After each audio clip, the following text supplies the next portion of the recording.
Okay, welcome back to the third video in the traffic section of this course. We're going to be looking at Facebook first, and this is one of 3 videos on Facebook because this is going to be a very core channel for both reaching investors and for reaching people trying to sell their property. First up, why Facebook? A lot of people think of Facebook as purely an entertainment platform, a place where you go to look at silly photos and maybe chat with friends. They don't think of it as a business tool, but it really is, and I'm going to be showing you the power of Facebook very shortly and why it's great for advertisers and people who are running businesses. So first up, Facebook has more than 1.2 billion users. It's the single largest social media network in the West, hands down. So you get a lot of coverage and you can get in front of the majority of people. There's a lot of easy geographic targeting, so if you are going to aim at people within a certain area who are trying to sell a property, it's very simple to do on Facebook because you can use almost pinpoint laser-like geographic targeting. You can target individual towns and villages and a radius around those particular geographic locations. You can also use postcode targeting, which is very powerful. It's generally a lot cheaper to advertise on Facebook than it is on any other platform. This is in part because of large user bases that you can advertise to. Places like LinkedIn in particular are extremely expensive to advertise on. Google and Google AdWords, which we'll be looking at later, can be cost effective, but normally nearly always you'll be paying more per click and more per conversion than you are on Facebook. Facebook just remains the cheapest and the most accessible platform for running any type of advertising that you might want to be doing. The other thing about Facebook is that it's two-way. We can get in front of investors and we can get in front of people trying to sell properties. This is why I'm doing multiple videos on Facebook, because I'm going to be looking first at finding potential deals, and then I'm going to be showing you how you can also use Facebook to find investors. So learning one platform, one channel will give you access to both markets, and that's very different to LinkedIn, which is going to help us with investors, and Google AdWords, which is more going to help us with finding deals. So the first video is going to be on potential deals, and the second video on Facebook is going to be on finding investors. Before we get started though, there are some preliminaries. You need to get set up on Facebook. So the rest of this video is going to be about that. And what you're going to need is a Facebook page. And this Facebook page is going to represent your business. One quick clarification: a Facebook page is not the same as a Facebook profile. If you use Facebook, you already have a profile. A person can have a profile, whereas a company will need a page. So it's a slightly different, and this is quite a subtle difference, but it is a different thing, and you're going to need to set up a page. So individuals have profile, and businesses, public figures, causes, communities, etc., they have pages. This is what makes it confusing. You actually need a personal Facebook profile first in order to set up a page. So this is confusing. If you don't have a profile, a personal profile, head over to facebook.com and set one up for yourself. You don't really need to fill in the details. We're just going to need it for the next step, which is setting up a page. It's all very simple once you get to facebook.com, and you'll be guided through the process. And again, you don't really need to fill this in. It's just so that we can get a page. But I'm also assuming most people have a profile, so I'm not going to be walking you through how to set up a Facebook profile. So you might be asking, why do I need a page? And the main reason is that every Facebook advert and every promoted post that we run on Facebook, which we're going to be doing to get in front of property sellers, it needs to have an associated Facebook page. So this is the reason. So every advert has to have a page associated with it. This is really the only reason why we need a page at this point. It's just not possible to run adverts if you do not have a Facebook page. Therefore, we need something basic but presentable in place. It will not require much attention after you've set it up. unless you want to update and try and build an audience. And I'm going to be looking at this more to do with investors rather than people selling their property. Because if you are going to build an audience on Facebook, you're probably more likely to want it to be investors rather than people selling their houses, because once somebody's sold their property to you, they're unlikely to sell you another property unless they are maybe a commercial broker, an actual property professional. So it's actually more useful to build an investor focused page, but this is something I'll be coming to in the third video on Facebook. For now, just know that once you've set up your page and you've got your adverts rolling, you don't actually need to do anything on the Facebook page. So if you're thinking that you can't be bothered to deal with Facebook on a daily basis, don't worry, you're not going to. It's going to be set and forget. So let's jump in and create a page. Once you've created a profile, which I hope you have, log into Facebook and go to facebook.com/pages/create. Or once you're in your profile, just look on the left hand side and you should see pages on the left, and it's got this little orange flag. It's normally under Explore, but the Facebook interface changes quite often, so I don't want to say it's definitely there. Just look for a button that says Pages.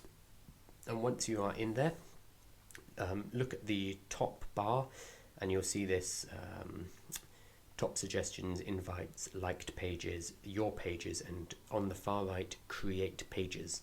You can actually jump straight to this by just going to facebook.com/pages/create, and that takes you to the what's on the next slide, which is the page creation page. Sorry, that's getting confusing now. So we have 6 options. We have local business or place, company, organization or institution, brand or product, artist, band or public figure, entertainment, and cause or community. Unless you have a really good reason for choosing anything else, go with company, organization, or institution. It doesn't really matter which one you go for. The layout of the page is slightly different, but considering this is a company, it's best to go with what this actually is. So to choose a company, organization, or institution. And once you do, you're going to get a little pop-up where you can choose the exact category of your company, organization, or institution. Currently, there's no real estate or property category, so you can just go ahead and choose company, and you can see that I've chosen company here. Again, it doesn't really matter, so company is fine, and then you enter the name of your company, which should match your URL, your domain name. So here I've put in the example I've been using, which is London SE1 Property Deals, and then we just press get started. And that's basically it. We've now created a page. You could actually stop there. You now have enough to be able to run adverts, but I want to go over the process a bit so we can make this page look more legitimate, because if anybody sees your advert and clicks back to your page, you're going to need a certain amount of content on there in order to make it look like a real business. Because if you come to a page like this with an empty cover at the top and an empty profile photo, you're going to think this doesn't seem like a legit business to me. So in the top left we have the profile photo, and in the kind of top right, taking up most of the screen, that big grey area is called the cover photo. Those are the 2 main graphic elements we're going to need, and then we're also going to be talking about that button. Can you see the add a button in blue? We're going to be linking that to our webpage. So let's get started. First up with branding, we're going to have the profile photo, which was the top left, like the headshot, or we're going to be using a logo, and also the cover photo, and then the call to action button, which is the blue button that I just pointed out to you. So for the profile photo, you can use a logo, and all you have to do to get it on the page is click add a picture and then upload the photo. You could also think about using a photo of yourself. This is really up to you. If you got a logo created for you on Fiverr or Upwork and you like the logo, I would say go ahead and use that. You might need to get the designer to edit the ratios a bit so that it's square, or you can do that yourself in something simple like Paint. But really this is your call. If you are a one-man band and you want to use a more personal touch on your website, and maybe you added this on your About page, then you could use a photo of yourself, as long as it's a professional photo, nothing silly, not a picture of your dog, but you know, a nice, professional, trustworthy photo of yourself. What this does, it makes the company more personable. So rather than being a faceless sourcing company, you are Mr. John Smith, the property sourcer. And I think this is one approach you can take if you want to identify yourself with the company, but this is totally personal preference. So the profile photo, either a logo or a professional photo of yourself. The next element is the cover, which is the large grey area that you saw back on that blank page that we looked at. This is kind of like a banner image. Again, you can get this done on Fiverr. You would basically tell somebody the category. This is a real estate company. You'd give them the company name and they'd be able to knock something together in a few hours for you for $5 or $10. So I recommend having a look at Fiverr or Upwork.com if you want someone to do that for you.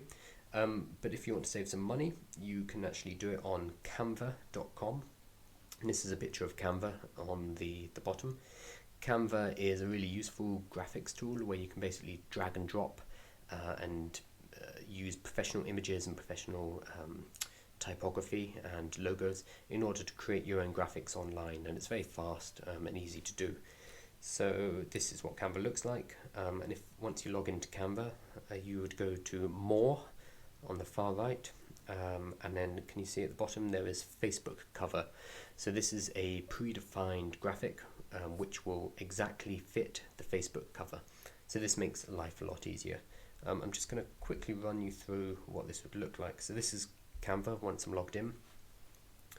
And you can see on the left we have all these Facebook cover examples. This one's fine, it's got some houses in it, so that'll work for me. So I'm going to quickly change this text.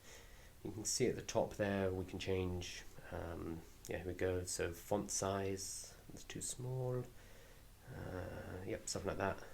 Then I can drag, so I'm just dragging and dropping the graphical elements around the screen. I can rotate, but I don't want to do that. That would do.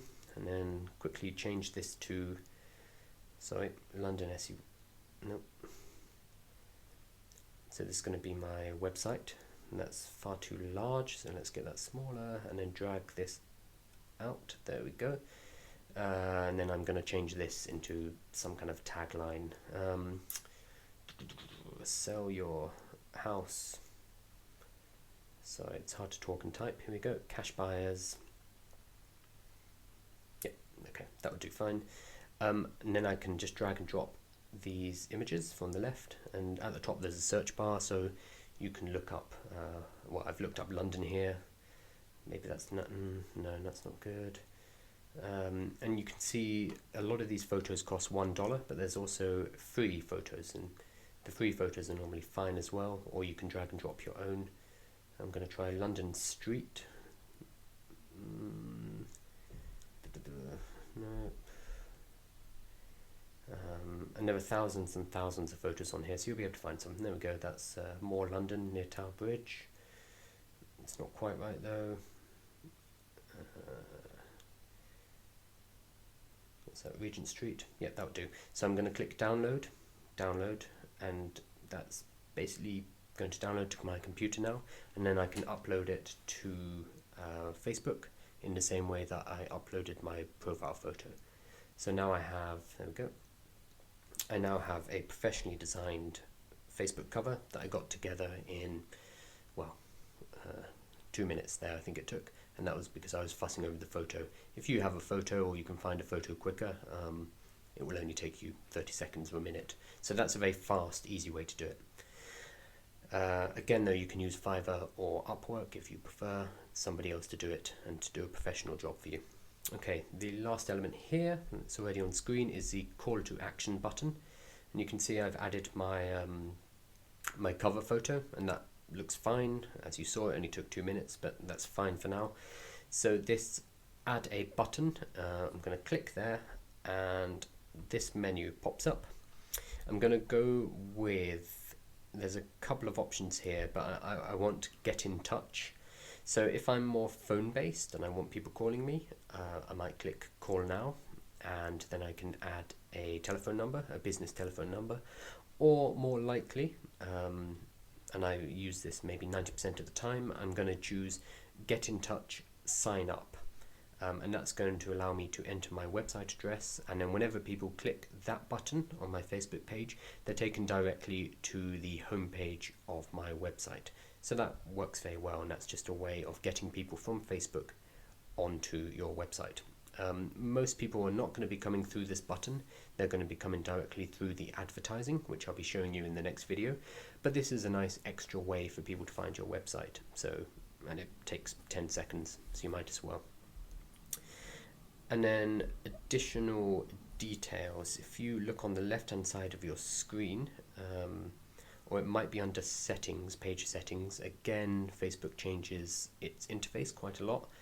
So if you look around for settings or about, once you're in the about section here, and I've selected it on the left of the screen here rather than through settings, you can see what you've already entered, so the category, the name, but then I can also enter business information, telephone numbers, and a lot more information about the company. I can add a story, I can add some about text.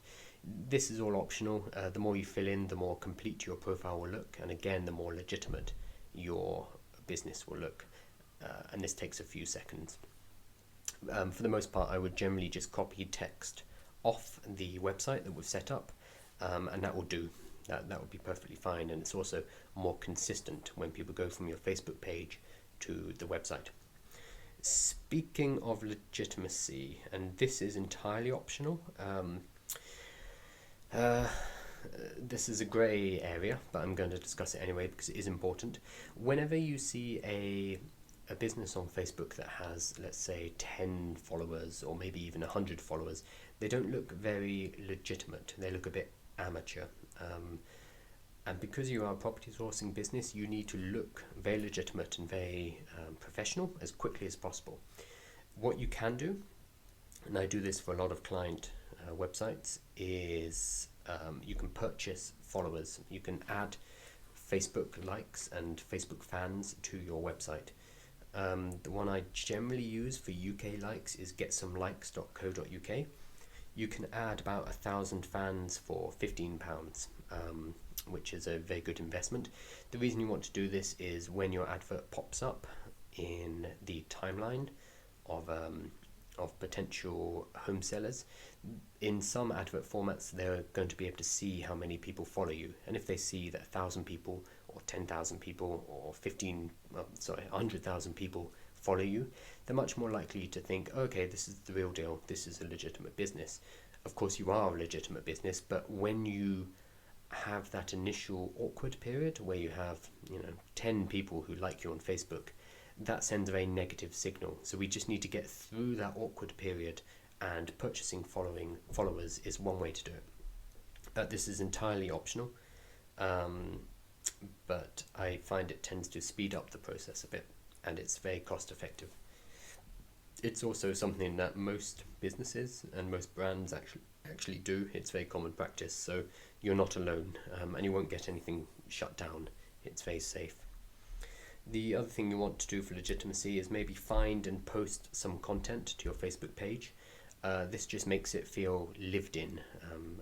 You want to make sure it doesn't look like it's just been set up today, which it has, and that's fine. But if you add, maybe you find a few articles on in a newspaper or on a property blog that are kind of related to sourcing, or even not, they could just be about the property market. in your country or in the area that you're focusing on, all you would do is copy those links and paste them into your Facebook page and maybe add a little comment, and that's going to post that blog article or that newspaper article onto your Facebook page with a comment, and that just makes it look a bit more organic and lived in. I would say do 2 or 3 of those, and that's going to be enough. Go do more if you want to, but as long as it's not totally empty, it's going to be fine. Again, you don't need to actively manage the page for organic growth. Increasingly, this doesn't actually work. So Facebook is such a closed and tight system that it's really only people who boost their posts or they run adverts. They're the only people who now get their content in front of strangers and in front of people they want to sell to. So that's how we're going to be using Facebook as well. It's a sales platform. And in the next video on Facebook advertising, I'm going to show you how we can very effectively target people who might want to sell their property in your particular geographic area and start getting those leads rolling in as soon as possible. So again, Facebook is a sales platform, and you don't need to build up organic growth. This only really works if you're a lifestyle brand or you are a fitness model or something like this, something that people actually want to share. If you are doing something which is, no offense, but it's more boring, like property sourcing, organic growth is going to be very limited. So we just need our profile to look lived in, it needs to look legitimate, it needs to have decent graphics, and that's all we need for now. And that's what we've covered in this video. And in the next, we're going to be looking at launching adverts and getting directly in front of people who want to sell their property.